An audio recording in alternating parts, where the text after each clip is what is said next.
तात्सुकी Fujimoto नाम तो सुना ही होगा। अगर नहीं सुना तो ये वही मांगाका है जिसने चेनसो मैन मांगा बनाई। And he is also the brain behind the one shots like look back and good bye Eri. इनकी गिनती one of the greatest mangakas में होती है, but he is far from being a normal person. ये बंदा हवा में levitate करने की कोशिश करता है, ट्विटर पर अपनी खुद की 8 साल की छोटी बहन बन के रोल प्ले करता है, और एक बार तो अपनी पेट फिश को भी खा चुका है। लेकिन ये वीडियो सिर्फ फुजिमोटो सेंसे के वियर्ड एंटिक्स के बारे में नहीं है, ये वीडियो है उनके क्रिएटिव जर्नी के बारे में। तो वन ऑफ अ काइंड मांगाका जिसके दिमाग से one of the most unique मांगा और वन शॉट स्टोरीज निकली है।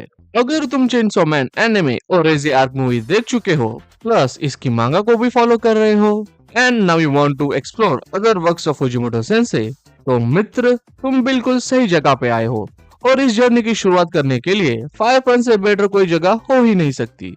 फायर पंच फुजिमोटो सेंसे की पहली सीरियलाइज मांगा थी, which ended with 8 volumes with 83 chapters। मेरी ये पहली फुजिमोटो मांगा थी जिसका मुझे चेनसो मैन पढ़ते समय पता चला। फायर पंच की स्टोरी एक post apocalyptic ice age world में सेट है, जहाँ क्रॉप्स ग्रो नहीं होते, एनिमल्स मर रहे हैं और फूड स्कैर्सिटी एक्सट्रीम है। इस दुनिया में कुछ लोग ऐसे होते हैं जिनके पास सुपरनेचुरल पावर्स है, जिन्हें ब्लेस कहा जाता है। हमारा MC Agni is bless with super regeneration power.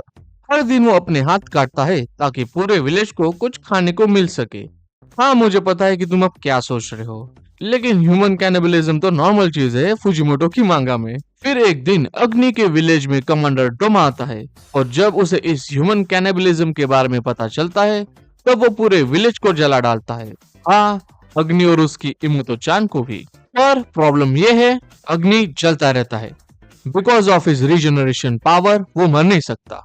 उसकी बॉडी कॉन्स्टेंटली रिजनरेट होती रहती है while enduring the unimaginable pain of burning alive।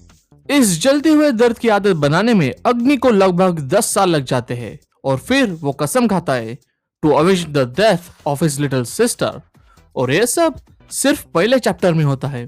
अगर तुम्हें चेनसो मैन वियर्ड और फक्ड अप लगता है, then just wait till you read Fire पंच।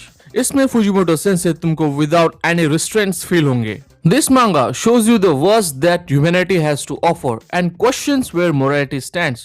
और ऐसा नहीं है कि ये सब हमने पहले नहीं देखा, लेकिन फुजिमोटो सेंसे इन टॉपिक्स को अपना यूनिक स्पिन देते हैं। फायर पंच जैसी यूनिक रिवेंज स्टोरी बहुत ही रेयर है, और ये आपको एक completely unique and different experience provide करेगा। ये मांगा फुजिमोटो सेंसे की रॉ एंड क्योटिक राइटिंग का प्यूरेस्ट फॉर्म दिखाती है, जिसे वो आगे जाके रिफाइन करते हैं। वैसे फायर पंच पे काम करते समय साइमल्टेनियसली फुजिमोटो सेंसे ने अपनी अर्ली वन शॉट स्टोरीज पर भी काम किया है, जिसका तात्सुकी फुजिमोटो 7026 नाम का एक एनिमे एडेप्टेशन अभी रिसेंटली आया है। और ऑनेस्टली इस पॉइंट पे मुझे लगता है कि अगर फुजिमोटो सेंसे टॉयलेट पेपर पे कुछ डूडल्स बना दे तो भी उसका एक टॉप टियर एनिमे एडेप्टेशन हमें मिल जाएगा। और वही हुआ तात्सुकी फुजिमोटो 1726 के साथ। इस एंथोलॉजी एनिमे सीरीज में आइडियाज रॉ है, और हर एपिसोड की थीम एंड टॉपिक्स अलग मिलेंगे, और स्टोरी किस डायरेक्शन में कब कैसे टर्न करेगी ये प्रिडिक्ट करना भी नेक्स्ट टू इम्पॉसिबल है। फॉर एग्जाम्पल, तुम एपिसोड 2 टाइटल सासागी कुन का जुदान तोमिता को ही देख लो। जो उस एपिसोड में होता है वो शायद ही कोई प्रिडिक्ट कर पाएगा। लेकिन ये एंथोलॉजी सीरीज आपको नॉर्मल ट्रेडिशनल स्टोरीज भी ऑफर करती है, जैसे कि एपिसोड 5 मरमेड रैप्सोडी, जो बाकी सारे एपिसोड्स के कंपैरिजन में आपको नॉर्मल फील होगी। मेरे पर्सनल फेवरेट एपिसोड तो episode 3 love is blind, episode 7 Naruto of the prophecy और एपिसोड 8 सिस्टर्स है। बट आई फील लाइक कि हर व्यूअर्स की अपनी फेवरेट स्टोरीज होंगी। ये एंथोलॉजी सीरीज प्रूव करती है कि तात्सुकी फुजिमोटो सेंसे की story telling traditional story telling से बहुत ही हटकर है। अगर मुझे उनकी राइटिंग स्टाइल को 2 शब्द में डिस्क्राइब करना होगा तो मैं कहूंगा इट्स अ कैलकुलेटेड केओस। और इसी केओस को वो आगे जाके मास्टर करते हैं and refine his craft. That's why उनके फ्यूचर प्रोजेक्ट्स और भी पॉलिश फील होते हैं, which is evident when you read his one-shot stories like Look Back and Goodbye Eri। Look Back पहली नजर में एक simple high school coming of age story लगती है। 2 गर्ल्स फुजिनो और क्योमोटो जिनका एक शेयर्ड पैशन है मांगा बनाना। पर ये स्टोरी सिर्फ शेयर्ड पैशन के बारे में नहीं है, ये स्टोरी है क्रिएटिव इनसिक्योरिटीज की, जेलेसी की, रिग्रेट की और लॉस की। फुजिनो आउटवर्डली कॉन्फिडेंट है, but when she finds out that someone is better than her as a manga artist in her age group, she starts to feel insecure. On the other hand, Kyomoto is very quiet and meek, पर talent से भरी हुई.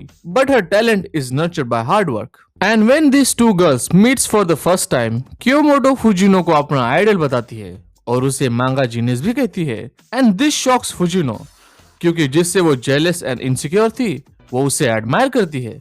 और फिर आता है look back का वो मोमेंट जो एनिमे और मांगा में यूनिक फील देता है. दोनों वर्जन्स का इम्पैक्ट डिफरेंट है पर equally powerful. And I think मेरे जैसे बहुत सारे लोगों का ये फेवरेट मोमेंट होगा. ये वन शॉट मांगा सिर्फ एक स्टोरी नहीं है, ये रिफ्लेक्शन है तुम्हारे अपने पास्ट का. और मैं रेकमेंड करूंगा कि पहले आप वन शॉट पढ़ो फिर इसका एनिमे देखना. आपको दोनों बार ही अलग एक्सपीरियंस मिलेगा. और लुक बैक जैसा ही यूनिक एक्सपीरियंस दिलाती है फुजिमोटो सेंसे की अगली वन शॉट मांगा गुड बाय एरी. सरफेस लेवल पे ये स्टोरी है एक लड़के की जो अपनी माँ को टर्मिनल इलनेस से खो देता है और फिर वो एक फिल्म बनाता है to honour his mother's last wish. पर एक्चुअली ये स्टोरी आपसे सवाल पूछती है what is real and what is fiction. इस वन शॉट मांगा के ऑलमोस्ट हर पेज 4 पैनल्स में डिवाइडेड है और हर पैनल आपको एक मूवी फ्रेम की फील देता है. आई मीन दिस मांगा लिटरली मेक्स यू फील कि आप एक मूवी देख रहे हो जो खुद एक मूवी के बारे में है.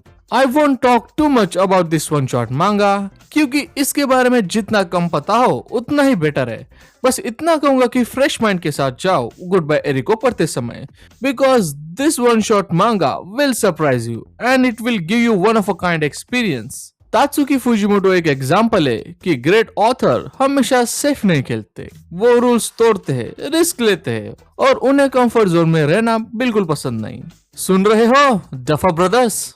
और शायद इसीलिए Fujimoto sensei stands out from the rest of mangakas and why I considered him to be this generation's manga genius. तो इस वीडियो में इतना ही और मैं जानना चाहता हूँ कि आपकी फेवरेट फुजिमोटो मांगा कौन सी है. You can write about that in the comment section below. मैं मिलता हूँ आपको अगली वीडियो में. Till then, stay weird like Fujimoto Sensei.